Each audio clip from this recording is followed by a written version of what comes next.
Come on. Let's talk about sex, baby. Let's talk about you. Hi, I'm Ayasha Thomason. And I'm Heather Stallings. And today we're going to change it up a little bit.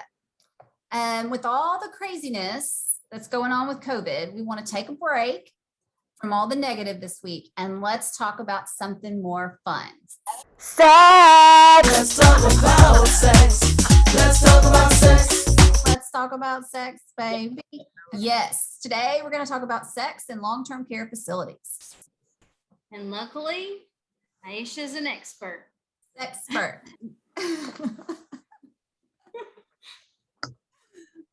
Actually, yes, my PhD is in research with women in long-term care and assisted living settings regarding their sexual needs and their gynecologic needs as well. Seriously though, sex among residents in nursing homes and other long-term care facilities is still a very taboo subject. And yes, it happens a lot. Exactly. People just seem to think that because you're getting older and you need assisted living or you need nursing home care means your desire for intimacy just goes away. And that's absolutely not the case.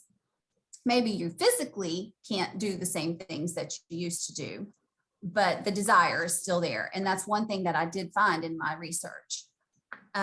Studies also suggest that 40% of seniors in long-term care are still sexually active. Married, single, doesn't matter. Yes, and now that we've been through a pandemic, it's been proven that loneliness contributes to depression and mental health decline now more than ever.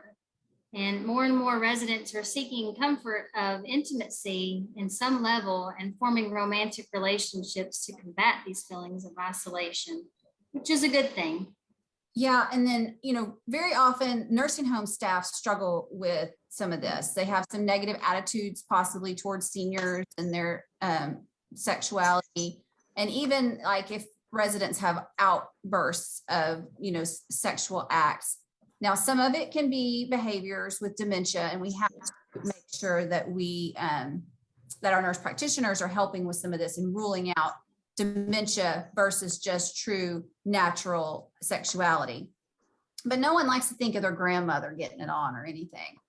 But this mindset can lead to residents' sexual desires being overlooked, ignored, and even discouraged. And that's not okay. So sexual health is still an important part of the residents' health. And in situations like this, where the staff isn't properly trained, it can lead to spread of STDs or other infections. For example, in the years prior to COVID, there were significant increases in chlamydia infections in adults over 65. And syphilis has actually increased by 52% as well in this population. Yeah, and most people are shocked by these statistics. I know I was, but really think about it. With the evolution of the little blue pill for men with erectile dysfunction and hormone replacement therapies for postmenopausal women, sexual encounters among the aging is definitely on the rise. That's why our nurse practitioners are trained to be open and honest about sexuality with their residents.